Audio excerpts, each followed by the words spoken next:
លោកគ្រូក៏ដូចជាសួស្តីអ្នកទាំងអស់គ្នាចំពោះថ្ងៃនេះផងដែរគឺខ្ញុំមានកិច្ចការមួយចង់យកមកបង្ហាញមានឈ្មោះថា graph ហើយ graph នេះផងដែរវាជា data structure មួយដែល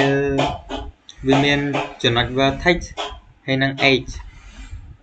vertex ហ្នឹងវាជា node edge ហ្នឹងវាជាខ្សែភ្ជាប់ហើយនៅក្នុង graph ផងដែរវាមានចំណុចសំខាន់ៗ3ដូចជា adjacency list BFS និង DFS ហើយ adjacency list ហ្នឹងវាគឺប្រើ dynamic array ឬក៏ vector ដើម្បីរក្សាទុកហើយនឹងភ្ជាប់ vector នីមួយៗហ្នឹងចង់ថាវាភ្ជាប់ vector វាភ្ជាប់ vertex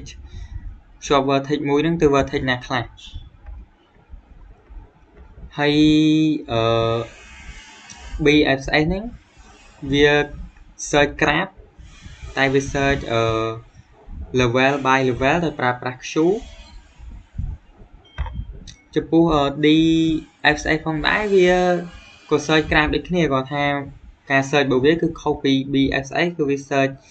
តាមបែប recursion ហើយនឹង state អ្នកដែលបានរៀនមេរៀនមុនគាត់ច្បាស់ជាស្គាល់ recursion ហើយអញ្ចឹងខ្ញុំសូមចូលមកបញ្យល់កូដបន្តិចទៅចំពោះកន្លែងនេះផងដែរគឺខ្ញុំប្រើ vector in ដើម្បី add list ដើម្បី store age ហើយកន្លែងនេះគឺខ្ញុំប្រើ bool នេះដើម្បីកំណត់ថា graph ណាមានទិសដៅឬ graph ណាគ្មានទិសដៅហើយយើងក៏អាច add age បានផងដែរ age នេះគឺបើសិនជាវា is discorrect គឺយើងឲ្យវា false ហើយយើងអាចភ្ជាប់ពីរៀបចំភ្ជាប់ពី u ទៅ v ហើយអាចភ្ជាប់ពី v មក u វិញបានអញ្ចឹងខ្ញុំចូលដល់ចំណុចមួយទៀតគឺBFS BFS នេះគឺខ្ញុំបង្កើត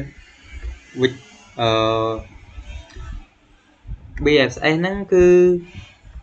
ខ្ញុំបង្កើត vector មួយដែល vector ហ្នឹងវាមានតួនាទីធ្វើការជាមួយ loop ដើម្បីឲ្យវាធ្វើការដដែលទៅហើយខ្ញុំអាចឲ្យវា start បើសិនជាវាstart vertex ហ្នឹងគឺខ្ញុំដាក់ឲ្យវាចូលជាមួយនឹងក្នុង queue ហើយឲ្យ vertex ហ្នឹងវា true បន្ទាប់មកដក node ចេញពីមុខ queue ហ្នឹងឲ្យវា output ចូលទៅក្នុងnick bar បន្ទាប់មកវាចូលទៅក្នុង queue ដើម្បីធ្វើការបន្តអាហ្នឹងវាជា loop ធ្វើការដដែលហើយបន្ទាប់មកគឺខ្ញុំចូលមកក្នុង DSS នេះDSS នេះគឺខ្ញុំឲ្យវាធ្វើការជា recursion ឲ្យវាធ្វើការហៅខ្លួនឯងដដែលរួចហើយយើង set vertex វាឲ្យ true ទៅមកយើង output node វាហើយអា nick bar នេះខ្ញុំអាចឲ្យវាចូលទៅជ្រៅបំផុតដែលអាចធ្វើបានតាមរបៀបទៅមកហើយដើរថយក្រោយវិញរបៀបbacktrack អញ្ចឹងណាចឹងខ្ញុំសូមធ្វើការ run code នេះដើម្បីបង្ហាញចាំបន្តិច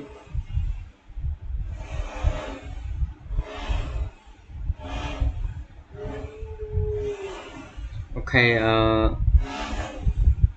អានេះវាជា adjacency អានេះវាជា BFS ហើយនិង DSS ចំពោះ adjacency ហ្នឹងវាvertex 0នេះគឺវាភ្ជាប់ពី vertex 1ទៅ vertex 4ខ្សែ0នេះភ្ជាប់ពី1ទៅ4អានេះវាភ្ជាប់អាចភ្ជាប់ពី0 từ 2 từ 3 rồi hôi từ 4 là về anh ấy vì ai cho pi muối từ 3 anh ấy cho pi muối từ 3 từ 4 hay đi xa từ 4 nó vì cho nó trong cái kế cơ về thư ca 7 đang mà cái mình sau muối pi 7 mình hay chụp phù BSS ní của việc thư ca ở khâu kia đáy việc thư ca chạp đi sâu máu đập về sâu việc print sâu rồi đập về mũi cái lạnh mũi ní việc thư ca bắt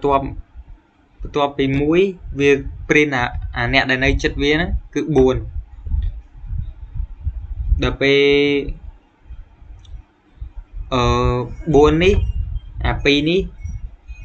4 នេះ đi xa 2 វានៅចិត្ត 4 ហ្នឹងវាដក 2 នឹងមក print ហើយ 2 នេះ đi xa 3 នេះវានៅចិត្ត 2 ចឹងវាដក 3 ហ្នឹងមក print ហើយដល់ពេល DFS នេះ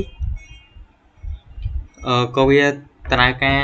ស្តៀងនឹងគ្នាដែរវាចាប់ផ្ដើមពី 0 រួចចូលទៅកាន់ 1 print 1ដល់ពេលចូលដល់ 1វា